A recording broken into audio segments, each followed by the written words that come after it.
Alam mo kasi, ang ang story kasi ng ating samahan dati, nagsimula lang yan sa Greater Pampanga eh, di ba? Niloloko nga si Brother Eli dyan eh. Oo. Nagsimula tayo sa very primitive form of organization, no? Pero dati hindi bawal ang sigarilyo, hindi bawal ang alak. Si Brother Eli naninigarilyo siya, kinikwento naman niya yun eh dati, di ba? Oh. Ngayon, nung sa mga nakikita niyang effect ng sigarilyo, ng alak sa mga tao, eh, ipinagbawal niya. Pero nung una, hindi sila bawal manigarilyo. Sila kapatid na Perez, naninigarilyo yun, na nag-iinom. Mm. Oh, hindi bawal yun. Ngayon, pinagbawal lang niya yun nung nakikita niya yung masamang epekto ah, ng alak at sigarilyo sa katawan ng tao. Di ba? Oh, masama bang ipagbawal yun? Unang-una, hindi naman kasi totoo naman na may masamang na idudulot ang pag-inom ng alcohol. O, ngayon, fast forward sa panahon natin ngayon, at nang napunta na nga sila sa Brazil, alam nyo kasi mga kapatid, kung makakarating kayo sa ibang bansa, lalo na sa Europe, yan, sa mga ganyang bansa, yung alak sa kanila, yan eh, baliwala yan sa kanila. Yan ay staple nila yan. Kakain sila ng lunch, meron silang wine. Oh, sa Germany, beer naman ang mahilig inumin doon. Ang mga mug ng beer doon, ang lalaki. Isang mug ng beer sa Germany, ang laki. Katumbas yata ng 4 na baso sa atin yung ganun. No? But sa culture nila, yun ay it's a normal thing. It's a normal, parang tubig, ganun. Oh, wala yun sa kanila. Sa Spain, almusal may beer sila eh. No, kasi lalo na pag malamig ang panahon, mga kapatid, kailangan nila yung alcohol para mag-init sila. Makaramdam sila ng init dahil malamig, ay umiinom sila noon. But that is their cultural practice. So in that sense, in saying that aspect, hindi masama sa kanila ang ganun. Kaya nga kung babalikan niyo ang history ng Biblia, no, si Noe gumagawa siya ng alak. May vineyard si Noe. Eh. Di ba nilasing siya ng mga anak niya? Oh, meron Opo. siyang vineyard. Gumagawa siya ng alak. Hanap buhay niya 'yon. Oh, si Kristo gumawa ng alak.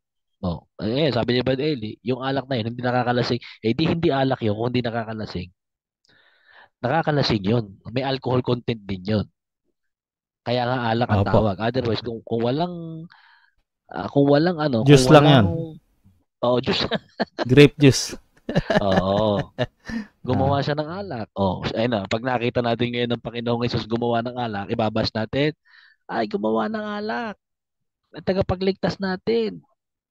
Oh. Tapos si Pablo, nung may sakit sino Timoteo. nga ba si Timoteo ba yun, yung handang manaw? Sapagkat siya handang manaw, bigyan mo siya ng kaunting alak. Oh, di ba? Hindi naman Opo. masama yun eh. Depende lang yun sa application. Depende yun sa pagkakataon. Depende yun sa kultura ng ah, kaya nga sabi ko sa inyo, these things are petty things. Hindi natin to dapat pinag-uusapan. Nakakita lang ng Budweiser sa restaurant ni Brother Eli eh. Natisod na, nagko ano-ano nang sinabi. Normal yun sa kanila, yun ang hinihingi nila eh. Oh, hindi sila kakain kung walang ganun. Dahil yun ay ka-partner ng pagkain nila. Sa Brazil, ano, sa Brazil, ang karamihang pagkain dyan, yung beef, dahil maraming baka dyan. Oh. So, pag merong beef, meron laging beer. Kahit saka pumunta. Wala kang makikitang restaurant dyan na walang beer. Pero hindi yun ang purpose doon is hindi sila lasingin, hindi naman sila nilalasing. Talagang pagkain nila yun, hindi ka naman malalasing sa mga isa, dalawang bote. Hindi ganun. Huwag nating hatulan agad na masama yun o ano. That is being childish, mga kapatid. That is being petty. No? So, may tanong dito. So, dapat daw hindi pinagbawal ang alak sa Pinas. Ba't daw selective? Kasi sa Pilipinas, I'm sorry to say, eh, karamihan sa ating mga kababayan ay hindi marunong magdala ng alak. Yan ang katotohanan niyan. Ang daming tambay sa Pilipinas, walang ginagawa kundi mag-inom. Yun ang masama. Nagiging counterproductive ka na. Wala namang ganyan sa Brazil, yung mga tambay na kagaya na natin na dito sa kanto-kanto magiinuman. Walang ganun doon. No? Iba doon, ibang klase ang ano doon, ibang klase ang kultura nila doon, no? So, kung pinagbawal dito, ngayon kahit naman pinagbawal, kung gusto mong uminom, di uminom ka, bahala ka sa buhay mo, di ba? Kasi pinagbabawal lang naman yung mga nagbabanal, yung mga nagtinuturuan sa aral ng Diyos. Pero kung gusto mo uminom, di uminom ka.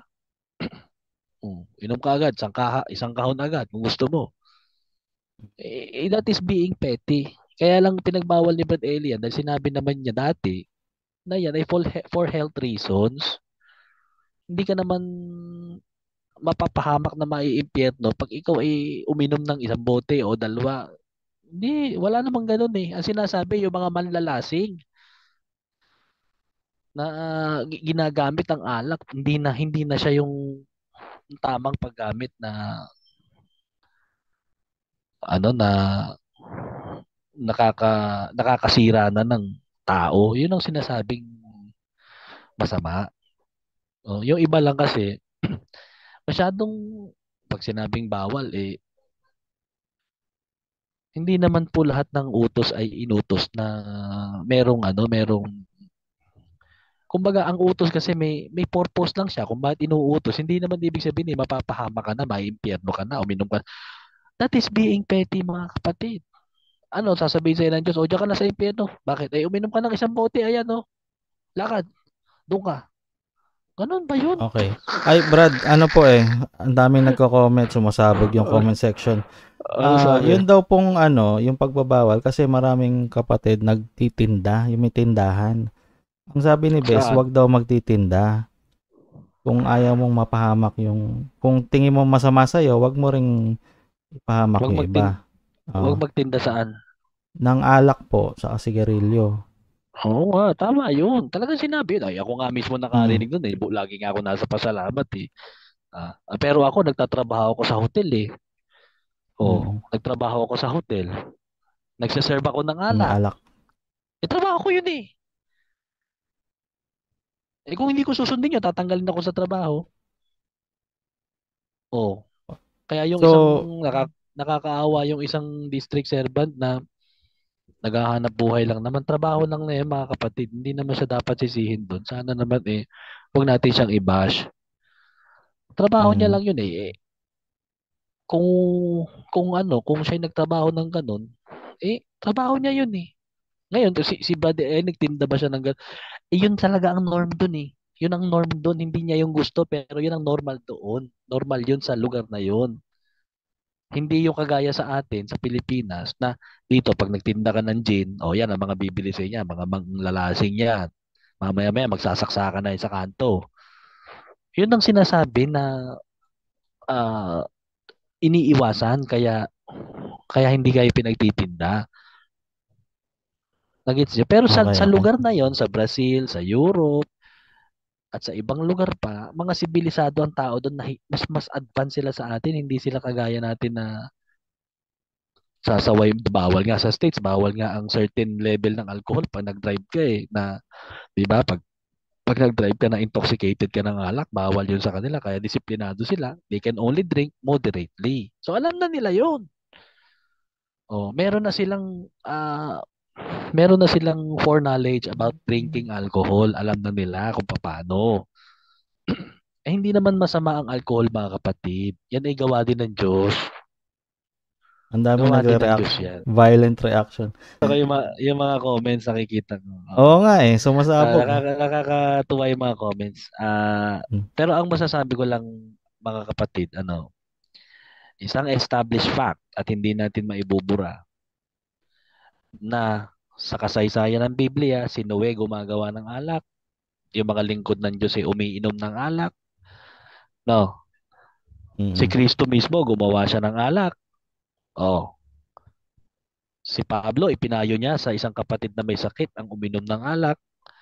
Oh, hindi yung alak ang masama.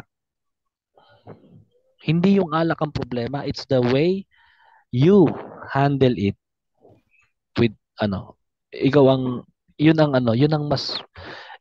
mas may substance doon sa punto na yon. So kung ipinagbawal ni Brother Eli ang alak, walang masama. Kung hindi niya ipinagbawal ang alak, it's up to him. Pero siya ang mangangaral natin, ipinagbawal niya dahil nakakasama.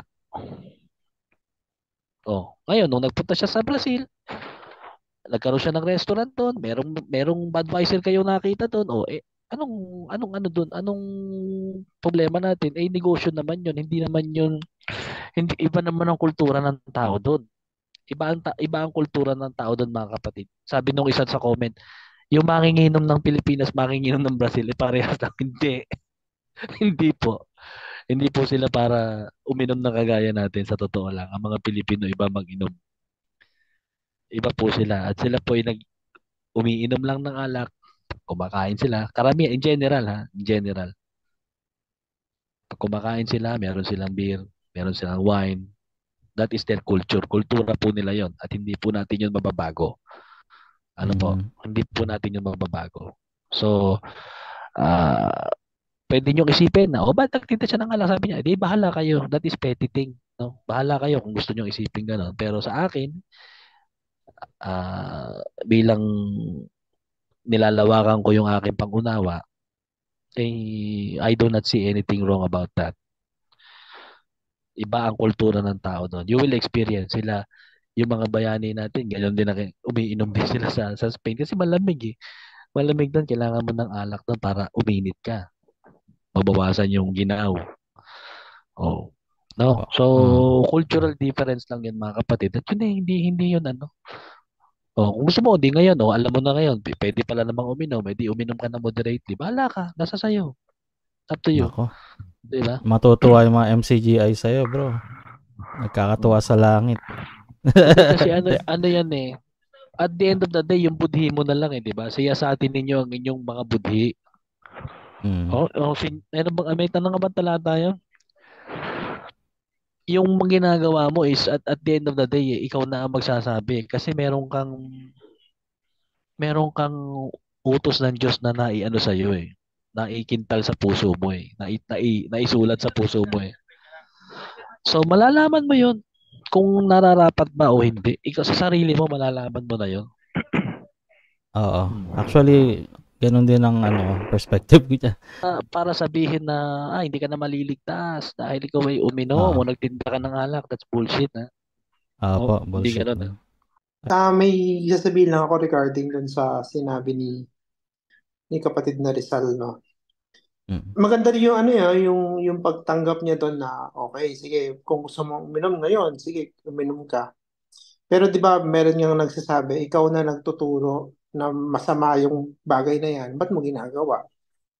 Isa yun, isa yun sa sa Tama. aral sa iglesia. Ikaw na nagtuturong bawal uminom ng alak, ba't ka nagbebenta ng alak? 'Di ba? Sabihin natin Demographic daw. cultural difference. Oo. Ha? Sige. Sabihin natin Demographic. cultural differences. Mm. Cultural differences, parang wala namang pinagkaiba yun eh. Sociologically, psychologically, isa lang naman ang dahilan kung bakit umiinom yung mga tao, gusto nilang magsaya eh. Or kunyari may problema sila, gusto nilang makalimot, di ba?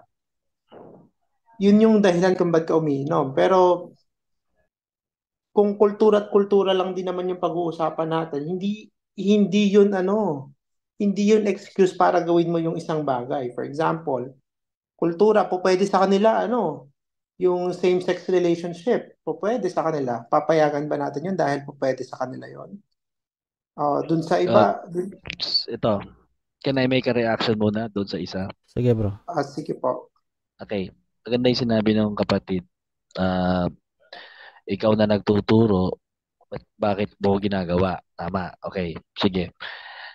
let's say granting for the sake of discussion na mali yung ginawa ni Brother Eli dahil nagtinda siya ng alak, okay? At pinagbabawal niya dati. But what does it make us? I mean, ano ang mawawala sa atin kung ginawa niya yun? Yung tawag doon, anong mawawala? Trust and confidence. I don't think so. Pero anyway, yan ang opinion mo. So I respect your opinion. Pero for me, because I know yung dapat kong Oo, tawag kasi isipin doon, Brad, I have Brad Rizal, and alam mo kung anong tawag doon? Sa logical fallacy, ang tawag doon, can I finish my point? Special pleading. Binibigay mo ng Can I finish my point? Wait lang po. Nagre-react ako dun sa sinabi mo. Wait lang po. Ako din po nagre-react din po ako sa sinasabi ninyo. Okay. Ang tawag po doon, Sir Kapatid na Rizal, special pleading. Yung special pleading po, ginagawa mo yung isang bagay na espesyal, yung katangian niya kumpara sa iba. Kasi, ang tawag doon, bias. So, yun yung tawag doon sa logical fallacy na yun, no? Special pleading ka kasi bias ka doon sa isang bagay. Kapag bias ka sa isang bagay, hindi mo na talaga tinitignan yung ibang bagay na sa palagay mong magka-cancel doon sa paniniwala mo. Yun yung tawag doon. Ang problema kasi nagtuturo siya eh. 'Di ba? Kung ako lang gagawa nun, okay lang. Siguro mapagbibigyan mo pa ako. No? Kung ikaw gagawa nun, mapagbibigyan kita. Kaso, ang akala nyo kasi sa nagtuturo, Diyos na hindi pwede magkamali eh. Hindi po. Mali po yun. Kaya nga sinasabi ko sa inyo, these things are petty to discuss. Actually, I do not want to discuss this because I don't care kung sa tingin nyo ay hindi tama ang ginagawa niya. Masasabi niyo po ba, Kapatid na Rizal, na ikaw po ay best fanatic? I cannot say na best fanatic ako because nakikita mo meron ako mga sinasabi. Okay. Kapag meron po siyang... Can I answer? Ikaw, nagtatanong lang po ako, kapatid. I will answer you. Okay, but just give me time to finish. Sige lang po, nasagot niyo naman na po kasi yung tanong ko. Okay, kaya, so okay na po ako doon. Kung mapapansin mo, may mga sinasabi ako na iba doon sa sinasabi ni Brad Eli, no? Iba 'yung sa tinuro niya. But I am speaking only for myself. Sinabi ko 'yan bago ako magsalita. This is only for myself. Naintindihan ko na po. Okay. So lumalabas po kasi ganito, point? Kapatid. What is the point? The point is Ito po yung point. Sasabihin ko po yung point. Ito po ang point. Kaya po natin to pinag-uusapan. Marami po kasi dito nagkaka-catharsis nung sa mga bagay na naranasan nila sa panahon ni Bes. Alam niyo po yung catharsis. Nilalabas po nila yung mga feelings nila, yung mga masasakit na feelings nila. Kaya pag nakakarinig, for example, nakakarinig ako, pinagtatanggol si Bes dahil sa ganitong bagay, okay, fine. Sa totoo lang, ito naman sinasabi ko, wala namang ginawang masama personally sa akin ng iglesia. Diba? Nakaka-trigger po kasi ng religious trauma. Yung experience po namin, natitrigger siya. At hindi magandang, hindi magandang experience sa amin yon. Diba? Ang problema parang lumalabas po sa pakiramdam ko po at sa pandinig ko po. Super fanatic, super fanboy po kayo ni Bes. At kahit anong gawin niyang masama, okay lang sa inyo.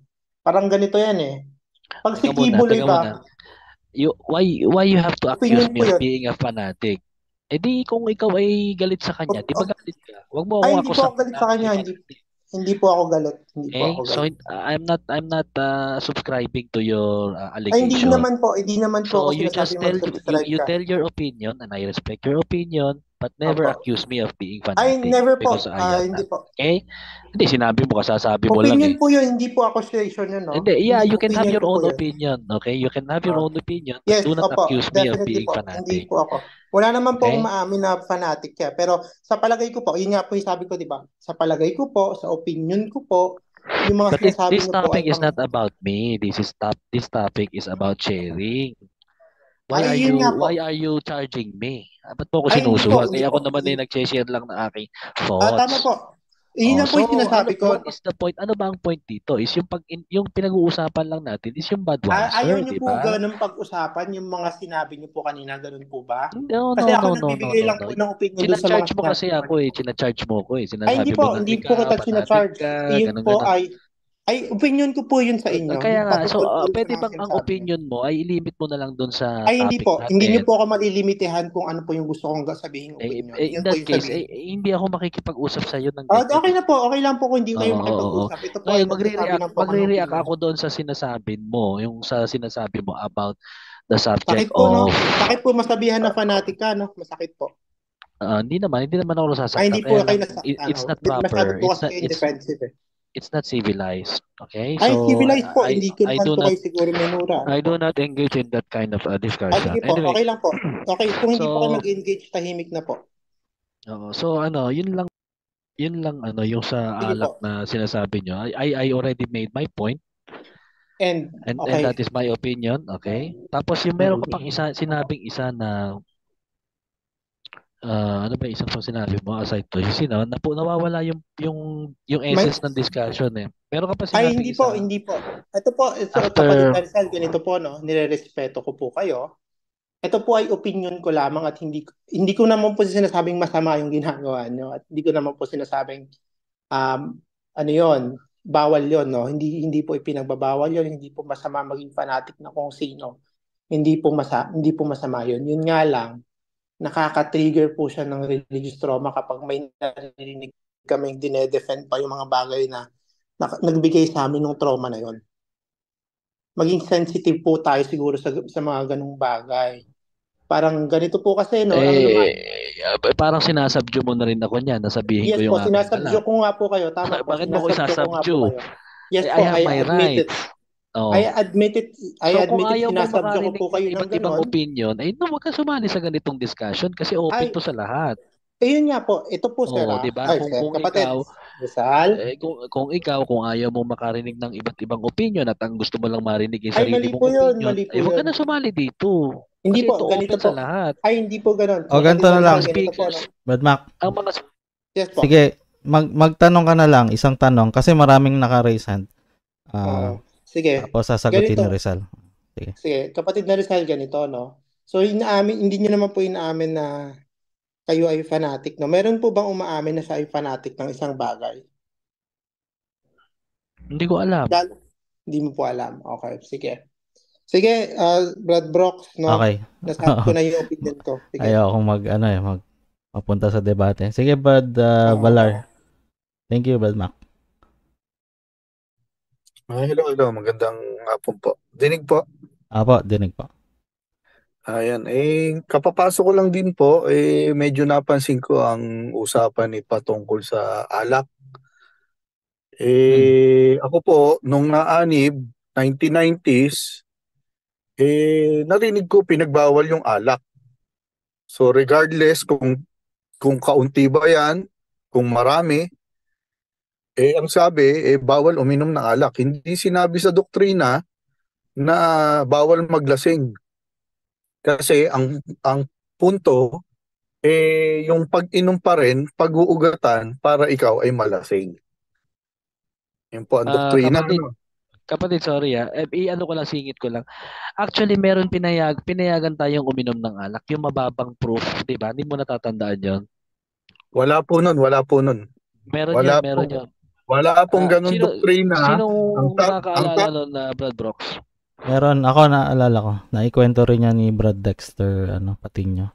May isang panahon, pinayagan 3% below. Yun nga po kasi ang problema. Nagbabago ng turo. Kaya nga po ang sabi nung araw, matagal na po kasi yun. Kaya po siningit ko lang para at least alam ninyo. Meron pong... sige, sabihin na natin. Matagal na din. Okay. Alin ang nauna, pinagbawal o bago binigyan ng go signal na pwedeng uminom? Sabi pa nga may nagtanong pa sa TV. Kapatid. Hindi po ako nagkakamali. Bro. Pwede bang uminom? Bro, sinagot ko na yan kanina. Galing yan kila Perez. Nung una, umiinom sila. Naninigarilyo sila. Tapos pinagbawal. Dahil nga si Brad Eddie nagkasakit, naramdaman niya yung masasamang epekto ng alak at sigarilyo. So pinagbawal niya. Pero sa suhay, may mga naninigarilyo pa hanggang ngayon. Okay. Ngayon, siguro sometime 2025 o 2024, if I'm not mistaken, pinayagan tayong uminom ng alak na mababa ang proof, yung hindi masyadong nakakalasing, especially pagka yan ay wine. Kasi yung wine is good for the heart. 2 glasses of wine, sabi nga ni Brad Eli, 2 glasses of wine sa gabi ay maganda po sa puso. Sabi niya yun. So you see, kapag ka naman medical at maayos naman ang purpose mo ng pag-inom ng alak, meron kang purpose at hindi mo naman nilalasing ang katawan mo para ikaw yung ginagawa ng iba na patay-patay, ano, walang pamasahe pa uwi. Kumbaga, kung hangga't may alak, hangga't may mabibili, lalasingin niya yung alak na iinumin niya nang iinumin. Hindi ganoon, ano. So meron din siyang sinasabi na pwede naman 'yon. Ay, ako, brother, hindi ko tatanggapin yung sinasabi nyo. Kasi, Hindi, regardless yan, kung kasi hindi ko ako naman po, pinatatanggap sa iyo, Brad, sinasabi ko lang yung fact. At yan, kahit itanong mo kay ay, Broccoli at doon sa mga matatandang kapatid, ay meron brother, talagang ganyan. Itanong mo kay Broccoli. Sige. brother, ako yung kung medical fact ang sasabihin mo sa akin, wala akong problema dyan. Ang sinasabi ko, doktrina, halimbawa ito, maghahalimbawa pa ako, brother, ha. Oh, ito dati nung araw, bawal lang square pants. Ha? Palda lang, palda. Oh, nung tumagal, pwede na rin ng square pants. Oh, anong dahilan? Oh, ano ibig sabihin? O, ano Silang daw dahilan? nagmamali sa diwa darating sa pagkaunawa, ganun ba? Ano daw ang dahilan? Ano sabi ang dahilan? Yun na nga po ang ibig ko sabihin, no matter what the reason, the fact is nagbabago ng doktrina. Ano ba turo sa doktrina pag nagbabago o sa aral? Ang sabi ni Mr. Soriano, pag ang isang mangangaral nagbabago ng turo, hindi sa Diyos. Oh, yun lang po ang mga gusto ko ipunto. Bakit nagbabago ng aral? Mali yan, Kasi, Brad. Mali yan.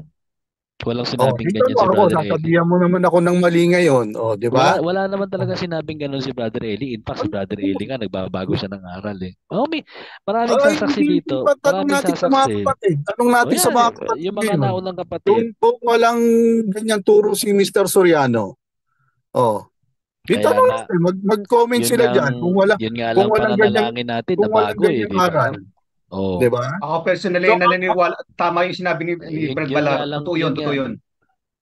ang punto ko lang, brother, nag-a-adjust ang turo kasi Yun nga, meron nang bro, gumagawa yung niyan. ano nga yung Pinagbibigyan yung mga gusto ng mga kapatid dahil kaya nagbabago ang turo. Ano sabi kapatid, ni Mr. Soriano noon sa buhok? Sa buhok pala o sa ibang mga aral. kapatid, may Ano point din out ang ko lang. gagawin ko? Luluwagan ko. Anong sabi? Luluwagan ko.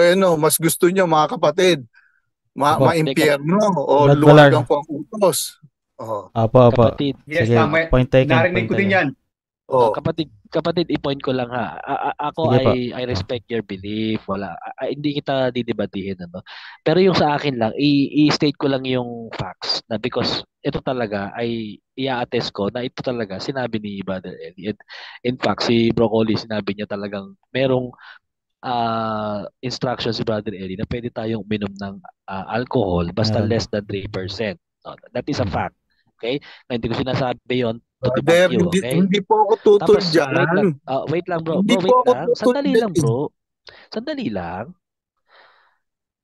Ang isa Sige, pa, Brother Sal. yung sinasabi mo na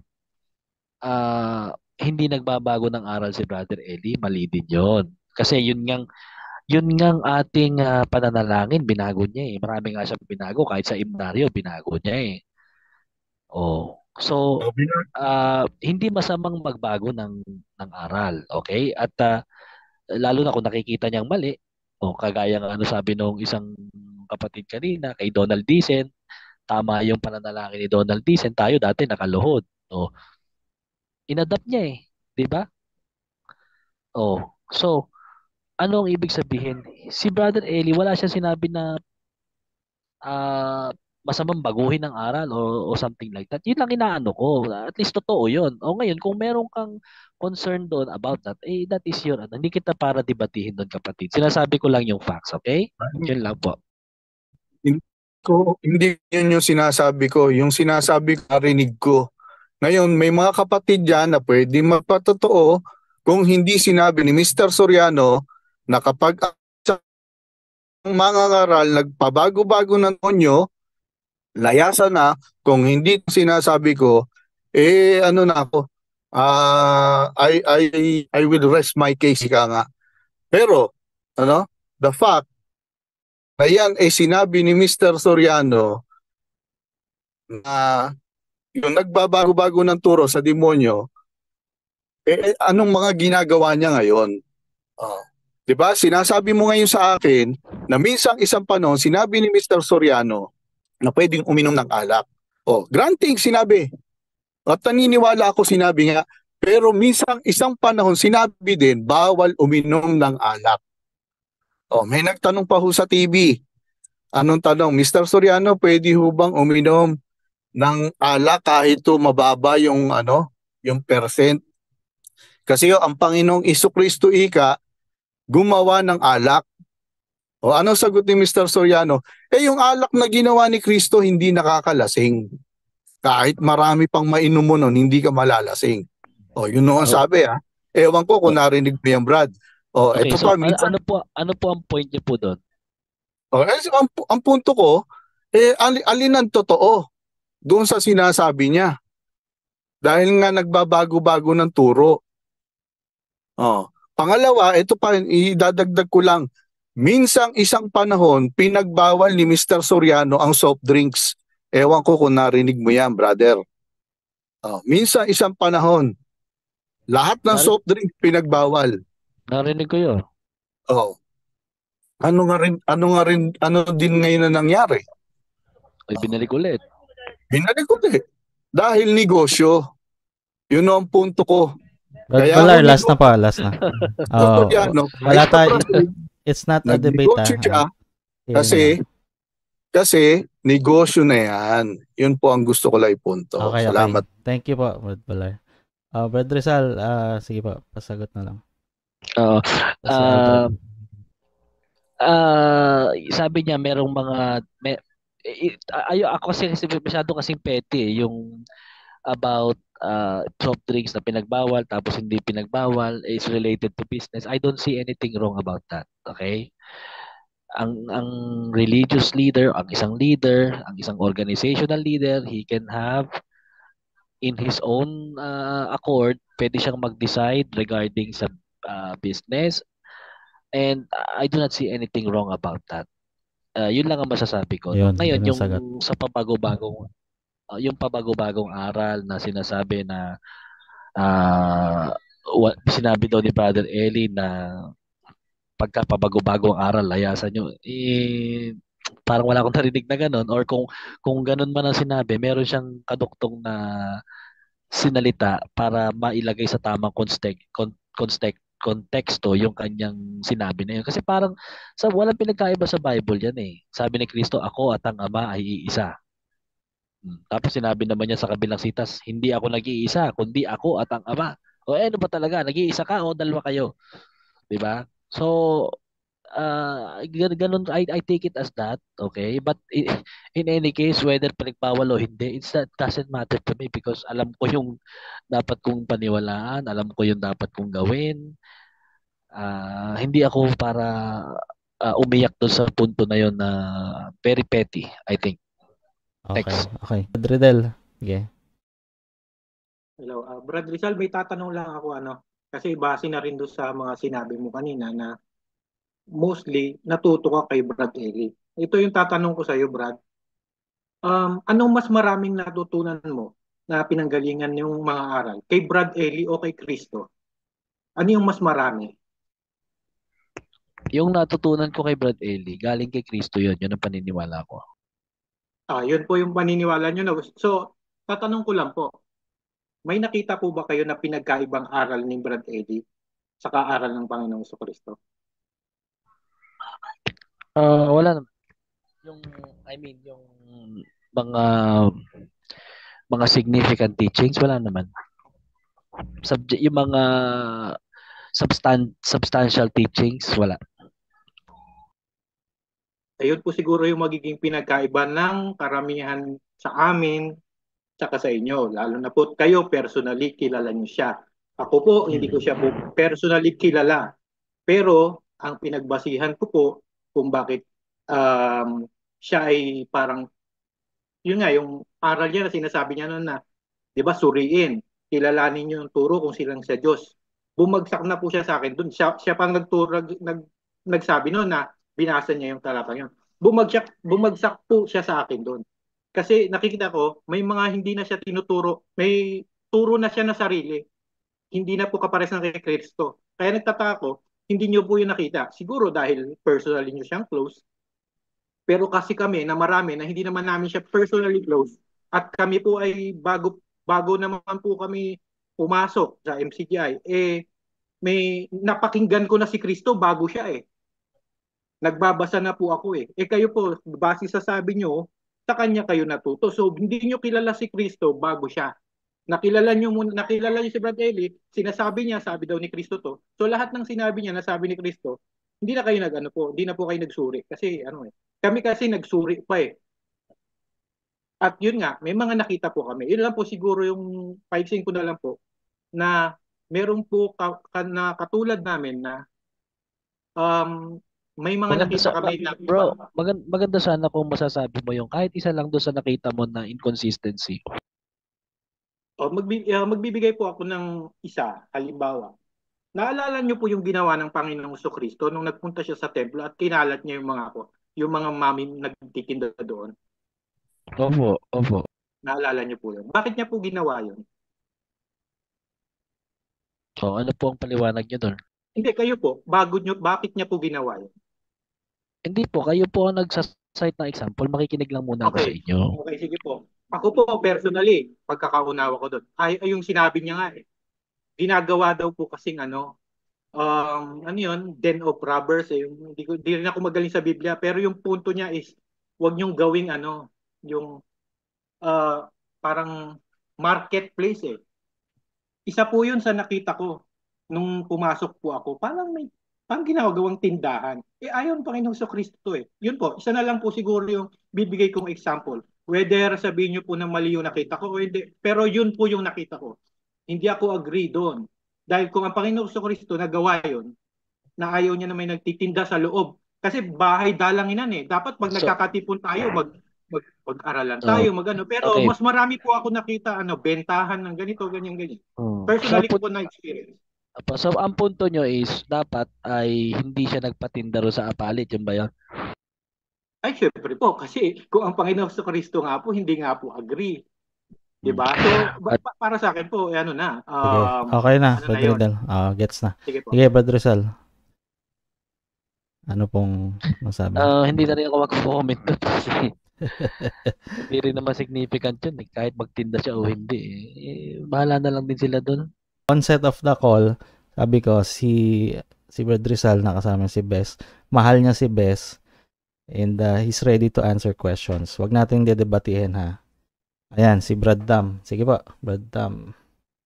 Hi, good evening guys. Good evening po.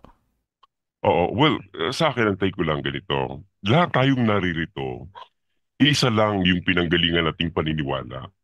Lahat tayo, majority na naririto ha, MCGI. Dumating yung time na naging iba-iba na yung perspective natin sa buhay.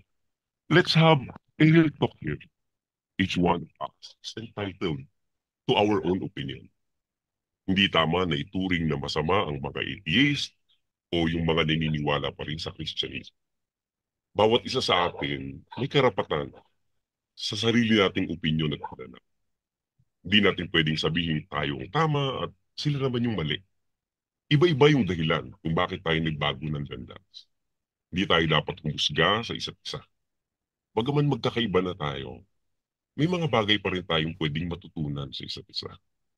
Tanggapin natin ang katotohanan na magkakaiba na tayo ng pananaw sa buhay.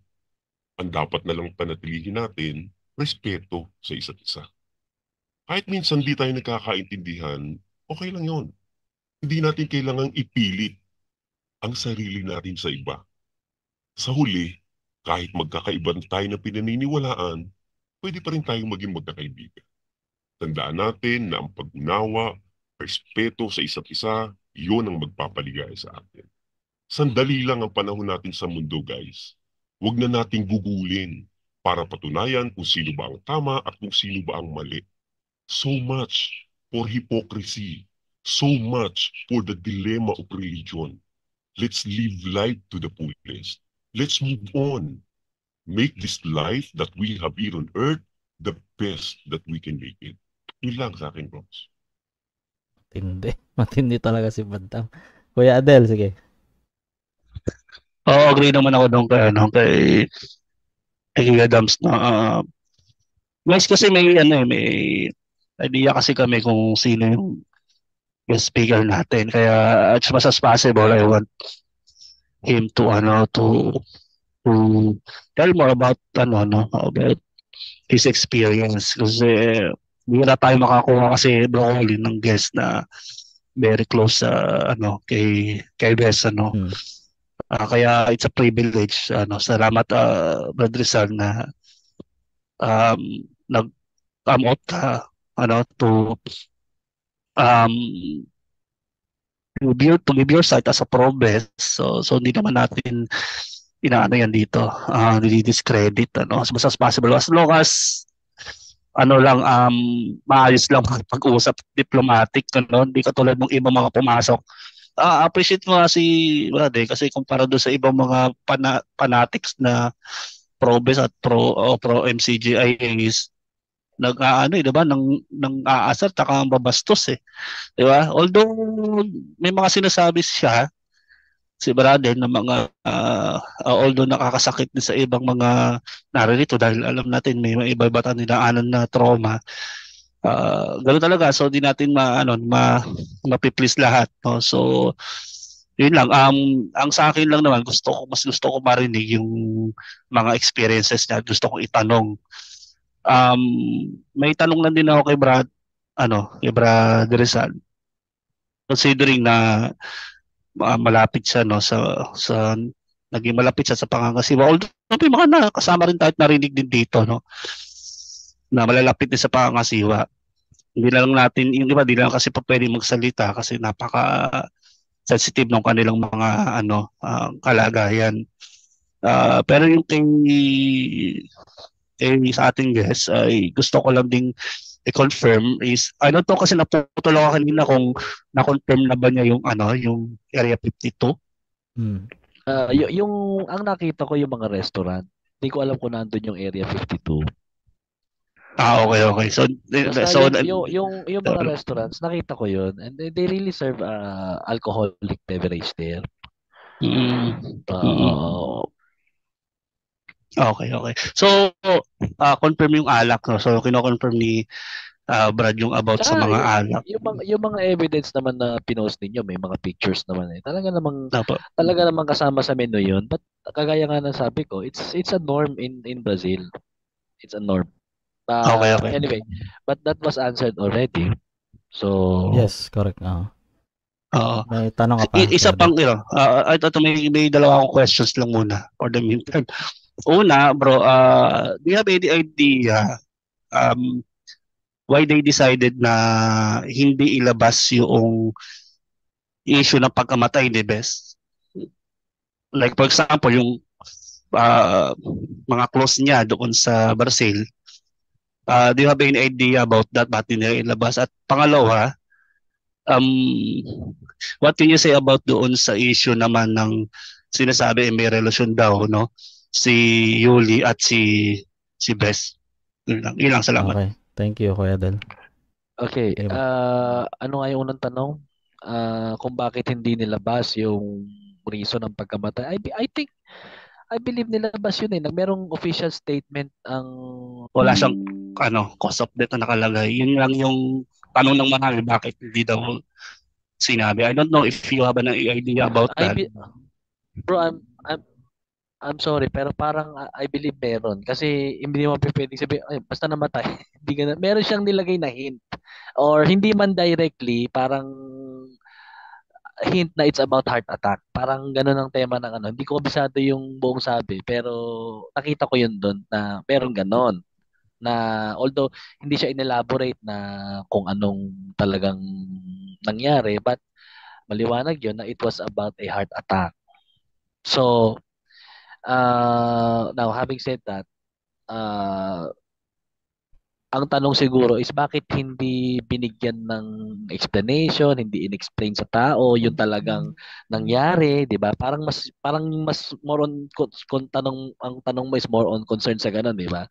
Na sana ay ipinaliwanag nilang mabuti na ito yung nangyari at siguro sana inuwi yung katawan, 'di ba? Ah, hindi ko kasi masasagot yun dahil yun ang may kapangyarihan sa information sa katawan ni Brother Eli ay walang iba kundi sila Kuya Daniel at yung mga kamag-anak ni Brother Eli. Si Brad Yuli ay wala siyang kapangyarihan sa body ni Brother Eli. Ngayon, yung pangalawang tanong na whether sila ay kinasal o hindi, wala akong alam doon. Hindi ko alam yan. Mhm. Wala akong alam kung kinasal sila or hindi. Okay, okay. Oo.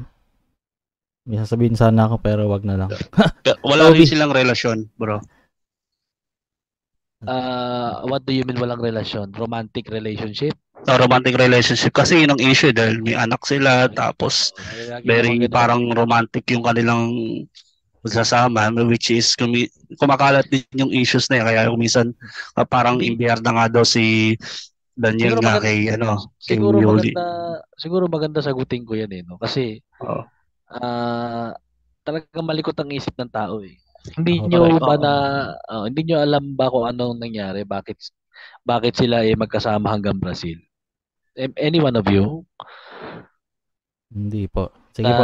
Enlighten Wala us. na. Sige. Di ba si Brother Eli ay kinasuhan ng mga iglesia ni Cristo? Okay? Si Brad Yuli ay private nurse ni Brother Eli yan eh. Ngayon, nung kinasuhan si Brother Eli, na-issuehan ng warrant of arrest si Brother Eli. Si Brother Eli ay hinahabol ng NBI, ng mga CIDG, and wala silang magawa kundi tumakbo sila, magtago silang dalawa. No? Tatago silang dalawa. Ngayon, si Brad Yuli, ang ginawa niya is kasama niya si Brad Eli, nagtumaka sila. Nagpunta sila ng Singapore una. Oh. Para hindi sila mahabol ng mga authorities. And then after that, nakita ni Brad Yuli na wala palang extradition sa Brazil, hindi pwedeng makuha si Brother Eli doon ng mga authorities dito. So, nagpunta sila ng Brazil. Ayun, kaya magkasama yung dalawa sa Brazil. After that, nakita ni Brother Eli maganda sa Brazil, nag-establish siya ng pangangaral, inayos niya. So, yun ang reason kung bakit magkasama yung dalawa sa Brazil. Hindi ibig sabihin sila ay may romantic relationship o pag-iisipan natin sila ng masama. Wala pong ganun. Sila po ay dinala lang ng pagkakataon. Yun ang aking alam Yun ang aking personal knowledge about that. I could be wrong. But yun ang aking take on that. Okay. Sige. Okay na Kuya Dal Mamaya na lang ulit. Brad Toby. Sige, mamaya ulit. Tanong ko lang kay Brad Rizal. Bali po may itatanong ako sa inyong dalawang katanungan. Pero hindi na po ako magre-retort. Gusto ko lang po malaman yung sa side po ninyo, no? Kasi kanina, nung nag-umpisa yung program, na sabi po ninyo na gusto nyo pa kaming hikayatin na magkaisa uli. So, ito po yung tanong ko, dalawa po. Anong katangian po? Kasi sabi niyo po ang katangian po ni Bes ay siya ay mapagmahal at siya ay mabait. So bukod po doon sa ganung katangian po, ano po yung masasabi niyong katangian na meron si Bes na siya yung magka-qualify. Sabihin natin siya yung magka-qualify na sinugo sa ngayong panahon.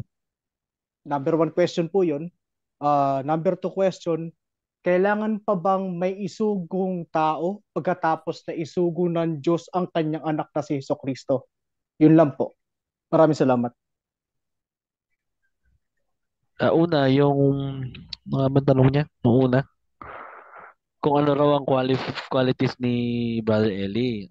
Opo, ano Higit, po yung qualities po niya bukod po oo, sa babait at mapagmahal na masasabing siya yung sinugo? Opo.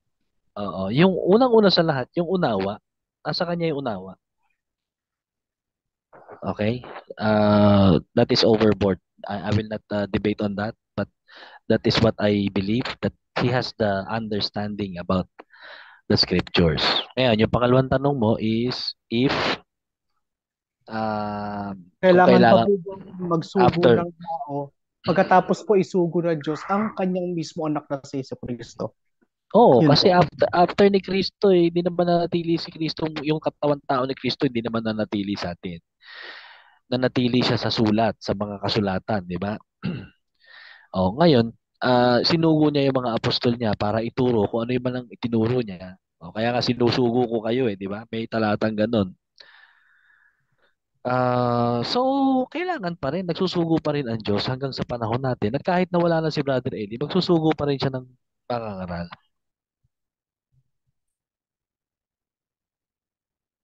Okay. Yun na ba yung sagot? Kasi Sige. dadagdagan ko lang Sige kasi hanggat hindi pa tapos ang katungkulan or yung objective ng Diyos sa mga tao, hindi siya titigil sa pagsusugo ng mamumuno sa kanyang sambahayan. Nakasulat yan sa Biblia. No? Hindi mawawalan ng lalaking magpupuno.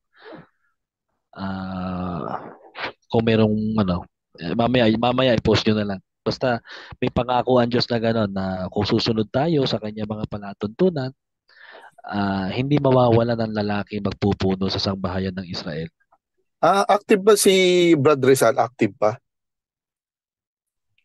Sinabi ko yan bago ako magsalita kanina na I am not active sa MCGI, I am not active sa MCGB. Okay. Pero ito po, may tanong po ako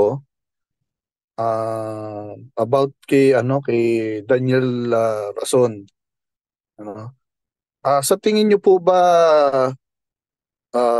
kayo po ay masaya po ba kayo sa ginagawa ngayon ni Daniel Rason na hindi po siya nangangaral?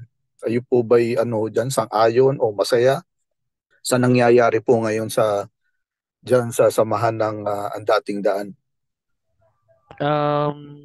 I cannot speak for I cannot speak for that, no, for Brother Daniel or ano. Di po, opinion niyo lang po. Kung kayo ay opinion niyo kung kayo ay masaya ba sa ginagawa niya na hindi siya nangangaral. Yung ano niyo lang po, yung sagot niyo. Can I speak? Okay. So, again, hindi ako pwedeng mag-comment on that na kung masaya ba ako sa ginagawa niya o hindi, because I think that in the scale of what I know, that is being petty for me. Okay? Mas concerned ako doon sa mga kagaya natin, tayong lahat, na dating mga members, galing tayo sa mga paghihirap ni Brother Eli, na tayo ngayon ay nagdi-divided at tayo ngayon ay hindi nagkakasundo. So, Brother Daniel is doing what he's doing, and of course I know that maybe he has the reason why ganun.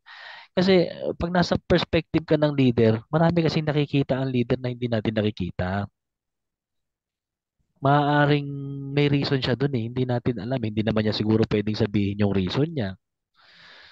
So, you have to know how to read between the lines. Tinuro din naman sa atin ni Brother Eli yung ganong mindset, no?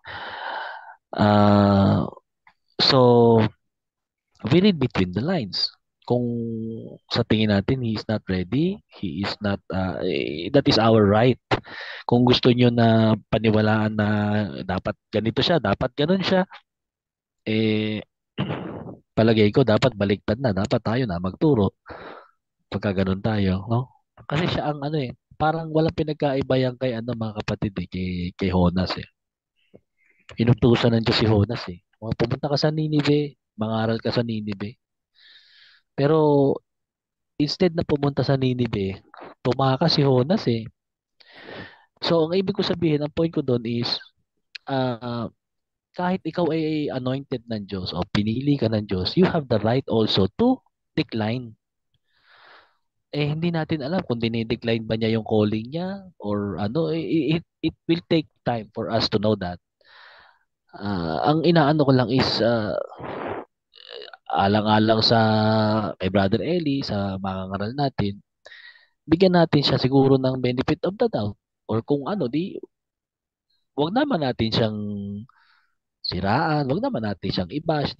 Yun ang niya yun ang ginagawa niya, respeto na lang natin siya, di ba? I'm not saying na sundin niyo siya o magpakatanga kayo o hindi yun. Ang sinasabi ko lang is yung even alam mo, even enemies can show respect naman din di ba? Tayo naman may mga pinagsamahan. Tayo naman dati kasabi nyo nga, dati kayo manggagawa. Natuturuan din kayo ni Kuya. Nagtuturo din naman siya sa aralan. Nakasama nyo naman si Kuya Daniel. Mabait naman yung tao. For the sake of old times. Kung sa ngayon ganun ang malay mo, isang araw bigla na lang yung hindi natin masasabi yun di ba? Parang siguro kung ikaw parang yan parang si Moises nung pinipili siya ng Diyos na mangaral hindi naman siya agad na Superman siya agad na parang nabigyan siya ng bato ni Darna hindi ganoon It takes time na nag-sink in kay Moises yun na siya ang tagapagligtas ng mga Israelita. Yan na naman, sasabihin na naman, fanatic dahil ganon. That's just being, that's just being fair. Mahirap pong mamuno ng isang organization, lalo na ipapalitan mo si Brother Eli. Ang galing sa Biblia talaga, no? Di ba? Lahat naman talaga ng tanong sinagot na ni Brother Eli. Pero para sa isang papalit, kung ikaw ilagay mo yung sarili mo kay Kuya Daniel, medyo mahirap-hirap nga naman palitan si Brother Eli. Di ba? So ako, I am giving that benefit of the doubt to him. But of course, I have my own belief. I can practice my belief anytime. Di ba? Because it's my right. No, hindi tayo tinatalian, hindi tayo nirerendahan. Kung gusto mo umalis, ako nga hindi dumadalo Pero wala akong sinasabing masama.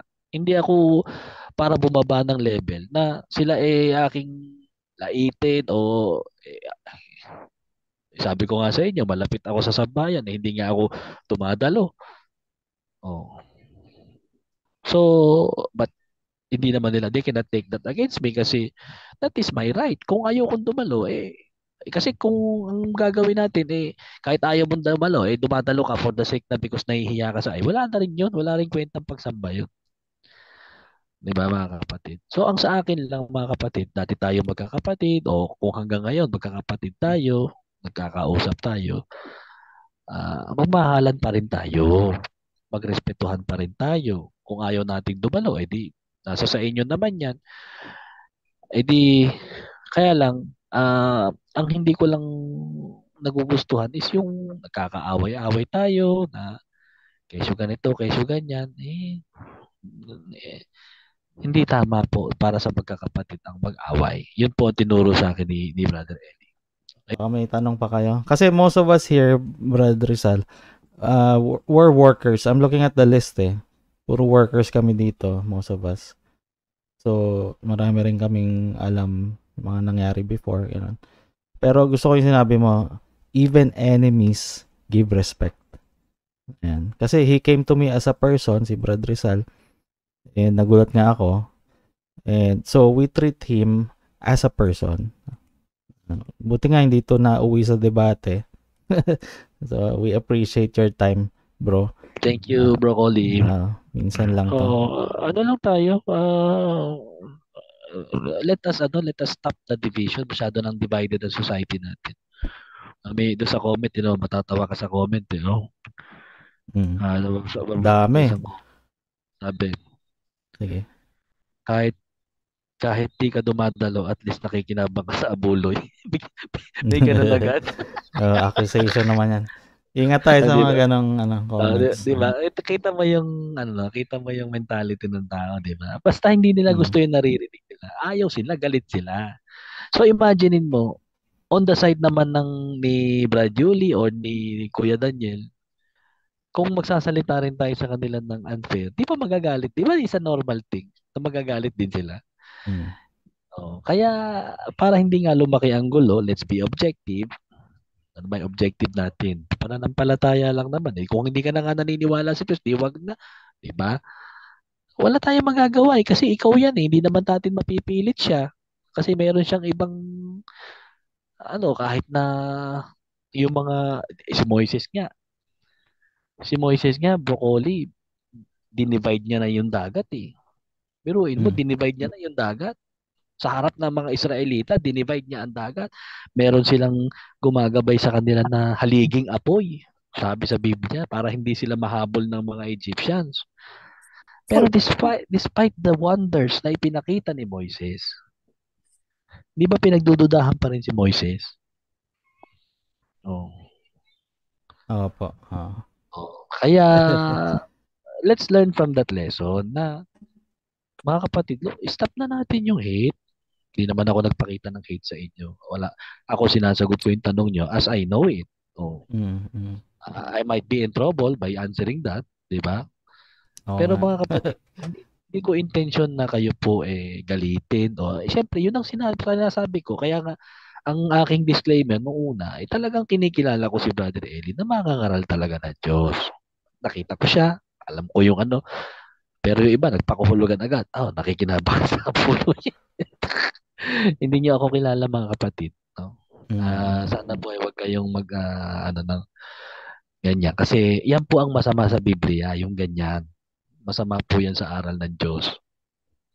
Kung tayo ay naniniwala na tayo ang maka-Diyos at sila ang hindi maka-Diyos, edi sana ipakita natin sa ating mga demeanors. Huwag tayong judgmental. Buti nga, nagsasalita ako dito, naririnig nyo. Di, it's up to you. Bakit ako iaatakihin ninyo? Ia-attack nyo ang pagkatao ko? Ia-attack nyo ako? Hindi tama yun. Mali po yun. Apo. Kumakain na po kayo ng Jollibee? Matagal na po. Uy. Matagal na ako. Advance ako Ay, grabe. Nauna ka pa kay Soren, ha? Advance ako Punta ako ng Middle East Siyempre, kakainin mo puro halal yun. Kaya alam mo, we have petty things. Petty things yun mga kapatid. Yung mga ganong bagay should not hinder us from our belief to the Lord. Hindi yun I do not think that is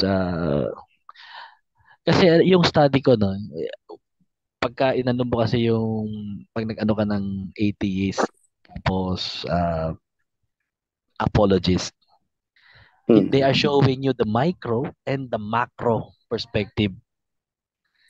Diba? Sa mga bacteria, sa mga microscope, makikita mo electrons, may mga behavior, ganun. Tapos hanggang sa makarating kayo sa cosmos, diba? Ano naman ang pakialam ng Diyos sa'yo kung kumain ka naman ng halal? Diyos ko, Rudy. Ay napakalaki ng universe. You do not understand the magnitude of the Lord. Para pag-usapan nyo yung mga posisyon nyo sa pananalangin, ikaw meron kang hindi ganun There must be a reason why they made it a law before. Pero in the macro perspective, hindi ganun we should not be petty. So, if ever po na merong bagong fellowship, pwede na kumain ng halal. Kung kayo po ang magli-lead. Hindi ako hindi ako maglilid, baka ma-misconstrued ako, kapatid. Pero ang sinasabi ko sa inyo, basta Basta hindi mo ninakaw yung halal, babayaran mo muna. Yun.